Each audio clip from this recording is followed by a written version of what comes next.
Ninakusalimia katika jina la thamani la Yesu Kristo, mwana wa Mungu aliye hai. Naitwa mchungaji Sako Merrick na napenda nikukaribishe kipindi cha mchana ambapo tutaongelea yatokanayo madhabahuni. Najua kwa namna moja au nyingine umekwenda kusali sehemu fulani, sijajua ni wapi.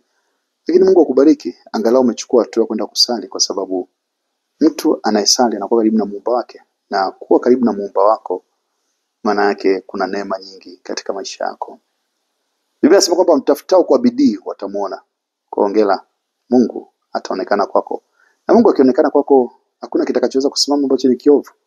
Hakuna mwanadamu wala jambo wala tatizo wala changamoto inaweza kushindana na Mungu.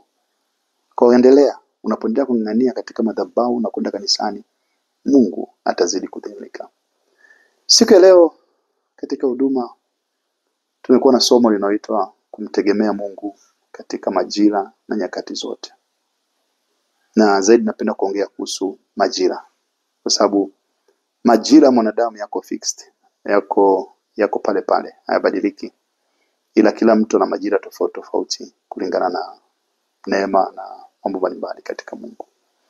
Na kitabu ambacho kwa neema ya Mungu kimetupa nafasi ya kujua vizuri kuhusu majira ya maisha ni kitabu cha Mwanzo sura ya 8 mstari wa 22.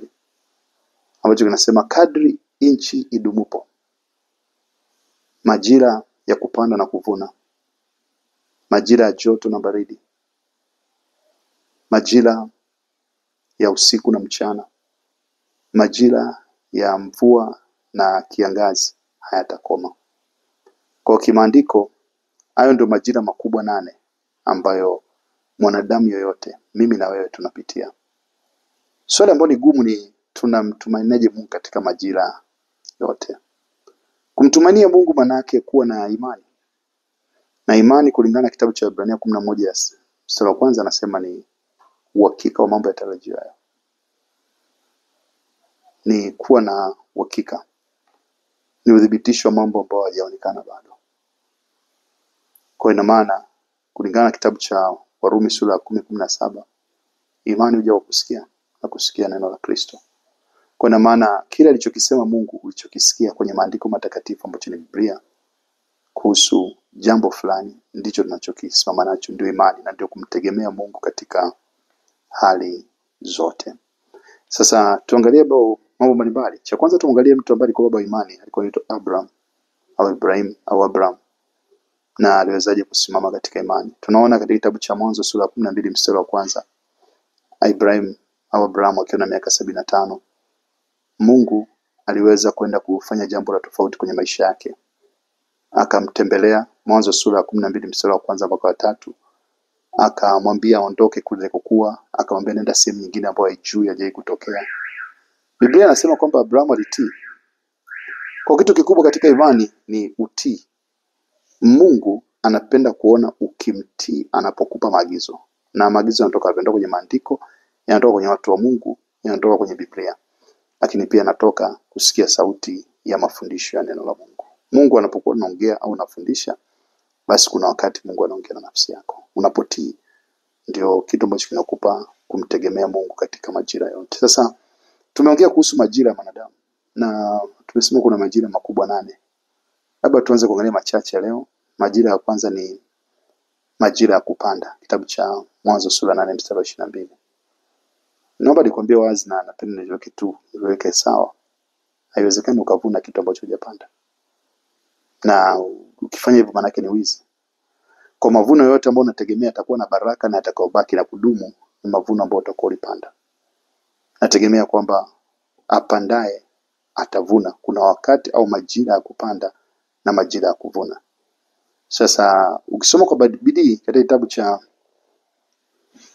kile cha Wakorintho wa pili sura ya 9 mstari wa 6 mpaka 8, nasema wazi kwamba apandaye haba atavuna haba. Mwanafunzi ambaye anasoma shule kwa muda mrefu ni kwamba anapanda. Kiongozi ambaye alipita sehemu mbalimbali kwa matatizo na changamoto nyingi akaamua kuvumilia, anapanda. Siku moja atakapandishwa cheo, atakapofika nafasi fulani, ina maana ndio anavuna. Kwa maisha ya kupanda na kuvuna hayana tofauti. Ila watu wengi walivyo wanapenda sana kuvuna kitu ambacho hawajapanda, ambacho naomba nikwambie wazi hakina utukufu na sio cha kudumu. Kwa ni muhimu sana kujenga tabia ya kuweza kupanda. Wakati wa kupanda ni mgumu, ni wakati ambapo unakuta shughuli zinakuwa nyingi, uchovu unakuwa mwingi na watu wengi wanakata tamaa. Lakini napenda nikutie moyo kwamba wakati wa kupanda mtegemee Mungu uweze kufanya kwa uzuri zaidi. Na naomba ujue mavuno yake yatakuwa na utukufu vile vile. Lakini wakati wa pili ambao umesema katika Biblia ni wakati wa baridi na wakati wa moto, wa joto. Wakati wa baridi kibiblia maana yake ni wakati wa matatizo. Unafanyaje wakati wa matatizo? Biblia inasema katika kitabu cha Zaburi 23 mstari wa 4, ujapopita katika bonde la uvuli wa mauti, niko pamoja nawe. Usiogope, muogope Mungu. Usiogope matatizo yako, usiogope changamoto zako, muogope Mungu. Na Mungu atakufanya upite matatizo uvuke na kwenda kwenye namba ya pili kwa ushindi zaidi. Lakini pia wakati wa baridi ni wakati wa kumtafakari Mungu na ahadi zake. Kumbuka kitabu cha Kutoka sura ya 23 mstari wa 25 na 26. Anasema nanyi mtamtumikia Bwana Mungu wenu, naye atabariki mkate, atabariki chakula chako. Anasema na miaka ya siku zako utatimiza. Anasema nami nitakuondolea magonjwa katikati yako. Lakini anasema hutakuwa na kwenye kuharibu mimba wala aliyetasa katikati yako. Mungu ameweka ahadi nyingi kwa ajili ya maisha ya mwanadamu, lakini ameweka pia condition. Mtamtumikia Bwana Mungu wa Israeli. Utakapoamua kumtumikia Bwana kwa kusikiza neno, kusali, kuwa na utulivu, kuacha dhambi, naomba nikwambie ahadi za Mungu ni za halisi na wala akisi. Na ninakuona ukimtumikia Mungu kwa uaminifu mkubwa. Kwa nataka kusema nini? Nataka kusema kwamba wakati ambapo kunakuwa na baridi, shida, ni wakati wa kumtafakari Mungu. Wakati wa kukumbuka fadhili na rehema za Mungu juu ya maisha ya watu wake. Na Mungu ni mwaminifu. Hawezi kusema uongo, atakujalia neema. Lakini ya pili ni wakati ambao ni wakati wa joto. Mambo yanapokuwa yamekuwa mazuri sasa. Bam, kila kitu kimenyoka. Maisha yamenyoka, kila kitu kinaenda, pesa zimepatikana, kazi imepatikana nzuri, shule imemaliza, umefaulu vizuri.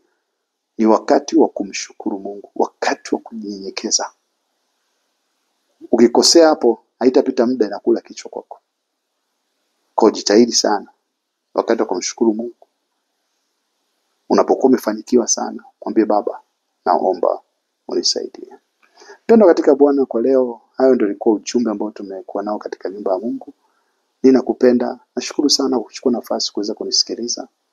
Na ninakutakia Jumapili njema. Tukutane tena wiki ijayo wakati na mahali kama hapa, tukienda kushirikiana pamoja katika ujumbe wa neno la Mungu. Mungu akubariki sana. Asante.